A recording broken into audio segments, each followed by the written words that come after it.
Hello everyone, আপনারা কি printer সমস্যা নিয়ে ভুগছেন? আমরা আছি আপনাদের পাশে। আমি বিপিএক্স থেকে মেহের বলছি। আমি আমার পেশা হিসেবে একজন আইটি টেকনিশিয়ান। আমি মূলত printer, photocopy machine, computer, hardware and software ঢাকার সিটিভিতে 24 hours home and office service দিচ্ছি। তো আজকে আমরা প্রিন্টার ব্যাপারে কথা বলবো একটা।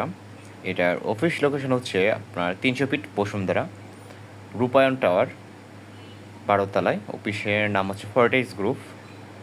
তো এই অফিসে মোটামুটি আমি প্রায় আনুমানিক 4 বছর ধরে আইটি রিলেটেড যত প্রবলেম আছে এটার সাপোর্ট দিচ্ছি।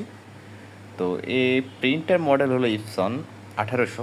এই প্রিন্টারটার সমস্যা হলো হেডের সমস্যা হলো কালি মিসিং করে, প্রিন্ট দিলে ঠিকঠাক অরিজিনাল যে কালিটা আসে না।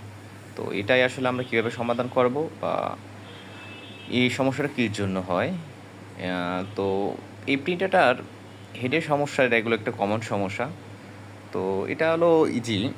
প্রথমত আপনার প্রিন্টারটা খুলে আউটলাইনের কালি থেকে যে কোনো একটা সিরিঞ্জ দিয়ে টান দিলেই মোটামুটি অ্যাকশান ঠিক হয়ে যায়।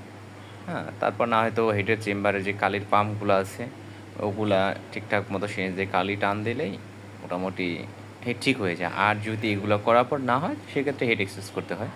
তো সর্বশেষ একটাই কথা, তো আপনারা যদি এই রিলেটেড কোনো সমস্যা পড়ে থাকেন সরাসরি আমাদের সাথে যোগাযোগ করবেন।